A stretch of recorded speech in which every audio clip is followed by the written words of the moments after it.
বৃহস্পতিবার রাজধানীর circuit house রোডে পিআইবি মিলনায়তনে শহীদ রাষ্ট্রপতি জিয়াউর রহমানের ৪৫তম শাহাদাত বার্ষিকী উপলক্ষে সংবাদপত্র প্রদর্শনী ও আলোচনা সভা করে প্রেস ইনস্টিটিউট বাংলাদেশ। সভায় শহীদ রাষ্ট্রপতি জিয়াউর রহমানের জোট নিরপেক্ষ স্বাধীন কূটনীতির বিষয়ে আলোচনা করেন। যেখানে ভূ রাজনৈতিক প্রতিনিধিত্ব জটিলতর হচ্ছে, সেখানে শহীদ প্রেসিডেন্ট জিয়াউর রহমানের কূটনৈতিক প্রজ্ঞা, ভারসাম্যপূর্ণ পররাষ্ট্রনীতি আমাদের জন্য একটি পথ প্রদর্শক হয়ে আছে এবং ভবিষ্যতেও থাকবে। জেনারেল জিয়াউর রহমানের সূচিত নীতিমালা একটি স্বকীয়, একটি স্বাধীন পররাষ্ট্রনীতি, প্রতিরক্ষা নীতি, রাজনীতি, অর্থনীতি, সমাজনীতিকে নির্দেশ করে। বিএনপি মহাসচিব স্থানীয় সরকার মন্ত্রী বলেন, দেশের মানুষ ভারত ও পাকিস্তান কোনো বলয়ে যেতে চায় না। জানান, উদার রাজনীতিতে বিশ্বাস করে বলেই মানুষ জামাতকে বাদ দিয়ে বিএনপিকে ক্ষমতায় এনেছে।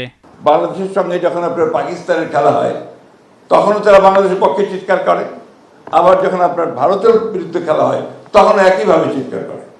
অর্থাৎ এই দুটো বলয়ের মধ্যে কোনোটাতেই আমরা ওইভাবে যেতে চাই না, কারো কাছেই যেতে চাই না। আমরা আমাদের মতো করে আমরা দাঁড়াতে চাই, উঠে দাঁড়াতে চাই, সেটাই আমরা চাই। আমরা উদার গণতন্ত্রে বিশ্বাস করি, সেই উদার গণতন্ত্রকে আমরা প্রতিষ্ঠিত করতে চাই। আমরা এখানে অন্য কোনো বিভাজন সৃষ্টি করতে চাই না। তথ্যমন্ত্রী জহিরুদ্দিন স্বপন বলেন, বহির্বিশ্বে কূটনৈতিক ভারসাম্য বজায় রাখতে ভেবেচিন্তে পা ফেলছে সরকার। ভারতের সঙ্গে যে কোনো সমস্যার সমাধান হবে দেশের স্বার্থ রক্ষা করেই। আমাকে প্রয়োজন হলে পরে নেপাল থেকে হাইড্রো পাওয়ার আনতে হবে, ভুটান থেকে হাইড্রো পাওয়ার আনতে হবে, ভারতের মধ্য থেকে আনতে হবে।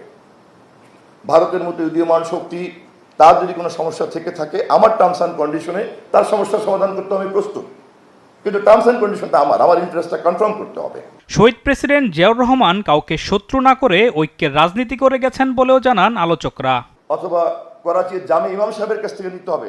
আলিমুজ্জামান সাফওয়ান, দেশ টিভি, ঢাকা। কলকাতার সার্টিফিকেট নিতে হয় না।